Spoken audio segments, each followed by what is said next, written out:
for deserto, aprendei de mim. Quando a tentação for desistente, e aprendei de mim. Quando a traição for tão latente, aprendei de mim. Aprendei de mim. Aprendei de mim. Aprendei de mim. Aprendei de mim. Que sou manso e humilde de coração. Aprendei de mim. Aprendei de mim. Que sou manso e humilde de coração.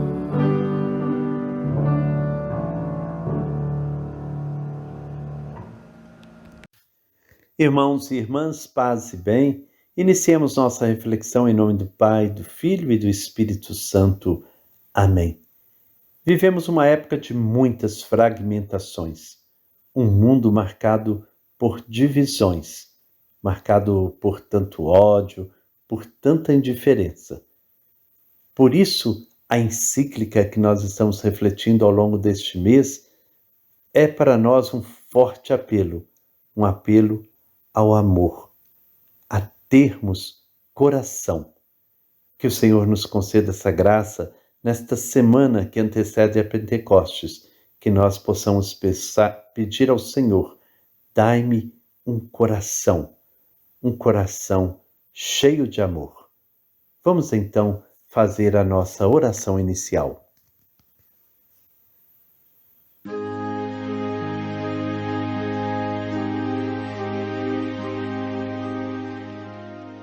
Ó Deus de amor e ternura, que do coração santo de seu amado Filho brotem rios de água viva para curar as feridas que nós mesmos nos infligimos com a ganância e sede de poder, para reforçar a nossa capacidade de amar e servir, para nos impulsionar a fim de aprendermos a caminhar juntos em direção ao mundo justo, solidário e fraterno.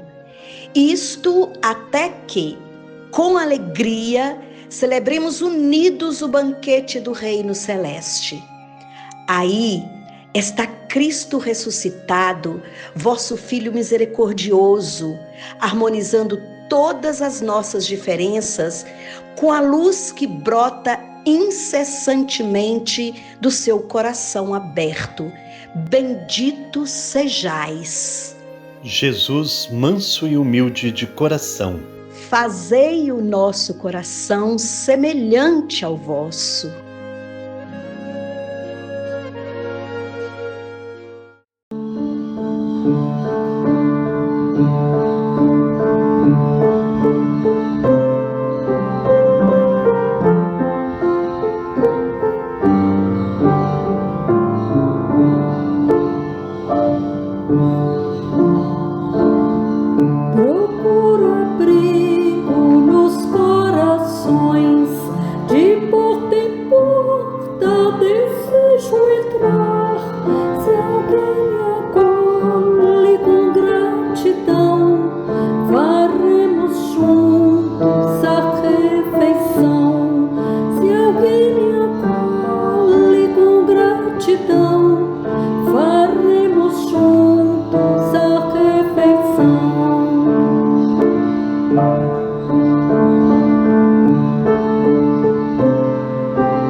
O coração que une os fragmentos. Nos parágrafos 17 a 23, o Papa Francisco nos diz: ao mesmo tempo, o coração torna possível todo vínculo autêntico, porque uma relação que não é construída com o coração não pode ultrapassar a fragmentação do individualismo. Restariam apenas duas mônadas que se justapõem, mas não se ligam verdadeiramente. Uma sociedade cada vez mais dominada pelo narcisismo e pela autorreferencialidade é uma sociedade anti-coração. Por fim, chega-se à perda do desejo, porque o outro desaparece do horizonte e nos fechamos no nosso egoísmo, sem sermos capazes de relações saudáveis. Como resultado, tornamos-nos incapazes de acolher Deus. Como diria Heidegger, para receber o divino é preciso construir uma casa de hóspedes. Vemos assim como no coração de cada pessoa se produz esta ligação paradoxal entre a valorização do próprio ser e a abertura aos outros, entre o encontro muito pessoal consigo mesmo e o dom de si aos outros. Só nos tornamos nós mesmos quando adquirimos a capacidade de reconhecer o outro. E só encontra o outro quem é capaz de reconhecer e aceitar a própria identidade. O coração é também capaz de unificar e harmonizar a própria história pessoal, que parece fragmentada em 1000 pedaços, mas na qual tudo pode adquirir sentido. É isso que o Evangelho exprime no olhar de Maria, que olhava com o coração. Ela foi capaz de dialogar com as experiências que conservava, meditando-as no seu coração, dando-lhes tempo, simbolizando-as e guardando-as no seu interior para recordá-las. No Evangelho, a melhor expressão do que pensa o coração é oferecida por 2 passagens de São Lucas, que nos dizem que Maria guardava todas essas coisas, ponderando-as no seu coração. O verbo do qual provém a palavra símbolo significa ponderar, unir 2 coisas na mente, examinar-se, refletir, dialogar consigo mesmo. Em Lucas, capítulo 2, versículo 51, conserva com cuidado. E o que ela guardava não era apenas a cena que via, mas também o que ainda não compreendia, conservando o presente vivo na esperança de unir tudo no seu coração. Na era da inteligência artificial, não podemos esquecer que a poesia e o amor são necessários para salvar o humano. O que nenhum algoritmo conseguirá abarcar é, por exemplo, aquele momento de infância que se recorda com ternura e que continua a acontecer em todos os cantos do planeta, mesmo com o passar dos anos.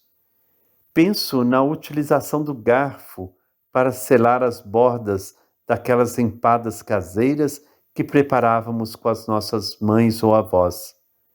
É aquele momento de aprendizagem culinária, a meio caminho entre a brincadeira e a idade adulta, em que assumimos a responsabilidade do trabalho para ajudar o outro.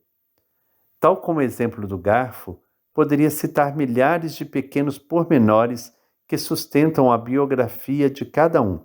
Sorrir com uma piada, fazer um desenho em contraluz numa janela, jogar o primeiro jogo de futebol com uma bola de trapos, cuidar de lagartas numa caixa de sapatos, secar uma flor entre as páginas de um livro, cuidar de um pássaro que caiu do ninho, formular um desejo ao despetalar uma margarida.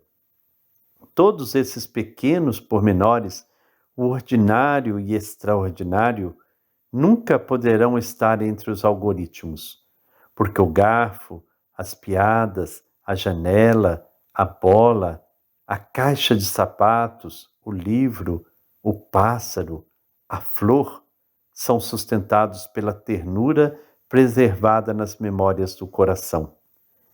Este núcleo de cada ser humano, o seu centro mais íntimo, não é o núcleo da alma, mas da pessoa inteira na sua identidade única, que é alma e corpo. Tudo está unificado no coração, que pode ser a sede do amor com todas as suas componentes espirituais, psíquicas e também físicas. Em última análise, Se aí reina o amor, a pessoa realiza a sua identidade de forma plena e luminosa, porque cada ser humano é criado, sobretudo, para o amor. É feito nas suas fibras mais profundas para amar e ser amado. É por essa razão que, assistindo às sucessivas novas guerras, com a cumplicidade, a tolerância ou a indiferença de outros países, ou com simples lutas de poder em torno de interesses parciais, podemos pensar que a sociedade mundial está perdendo seu coração. Basta olhar e ouvir, nos diferentes lados do confronto, as mulheres idosas que são prisioneiras desses conflitos devastadores. É desolador vê-las chorar os netos assassinados, ou escutá-las desejar a própria morte por terem perdido a casa onde sempre viveram. Elas que muitas vezes foram modelos de força e resiliência ao longo de vidas difíceis e sacrificadas, chegam à última fase da sua existência e não recebem uma merecida paz, mas sim angústia, medo e indignação. Descarregar a culpa nos outros não resolve esse drama vergonhoso.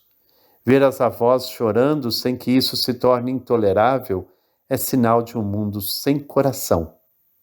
Quando alguém reflete, procura ou medita sobre o próprio ser e a sua identidade, ou analisa questões mais elevadas, quando pensa no sentido da própria vida e até mesmo procura Deus, ou ainda quando sente o gosto de ter vislumbrado algo da verdade, todas essas reflexões exigem que se encontre o seu ponto culminante no amor. E o Papa então conclui: amando, a pessoa sente que sabe por quê e para que vive. Assim, tudo converge para um estado de conexão e de harmonia. Por isso, diante do próprio mistério pessoal, talvez a pergunta mais decisiva que se possa fazer seja esta: tenho coração?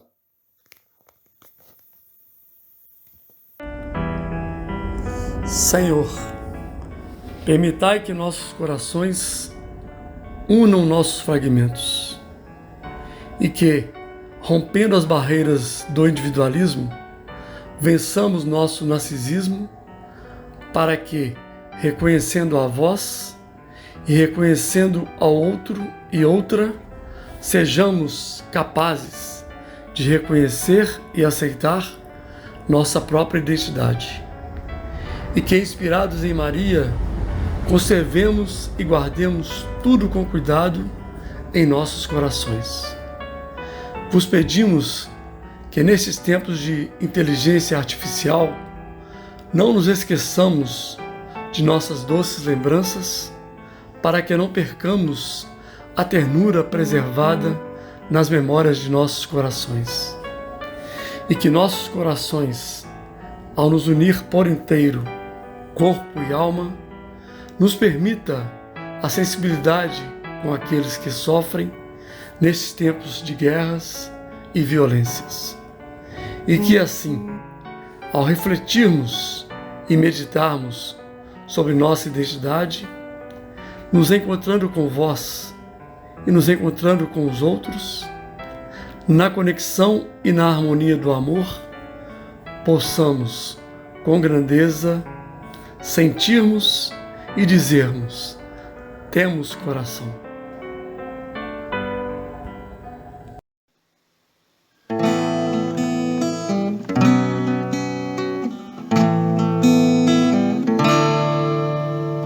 Há um lugar onde posso repousar, um lugar de paz e de luz. Nesse lugar, livremente posso entrar e ficar. Sagrado coração de Jesus, Sagrado coração de Jesus, Sagrado coração de Jesus.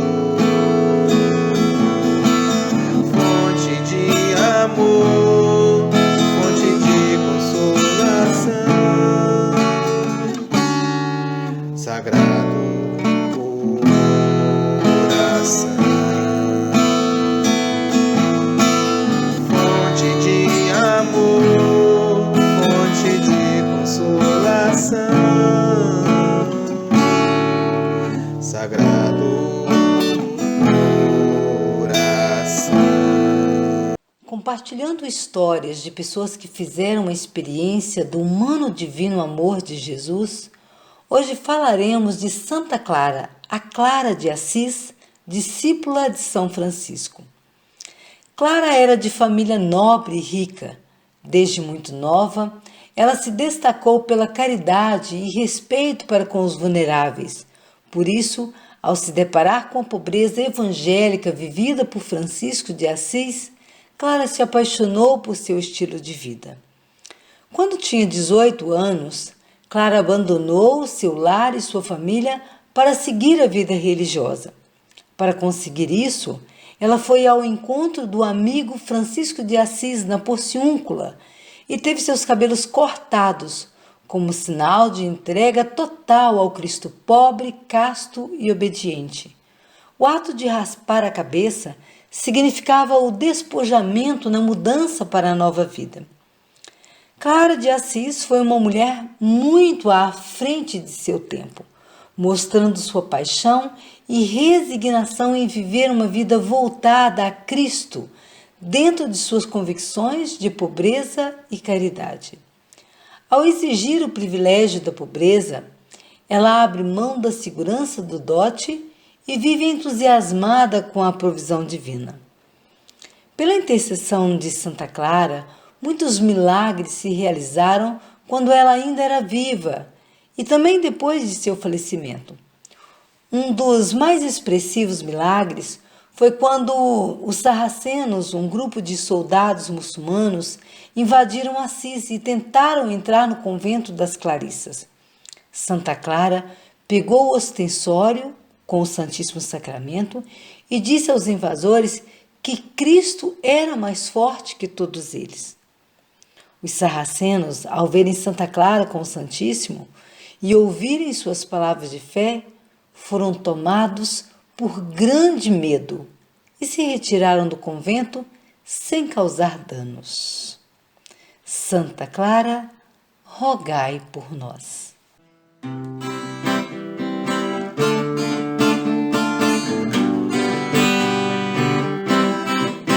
Jesus Cristo me deixou inquieto nas palavras que ele proferiu.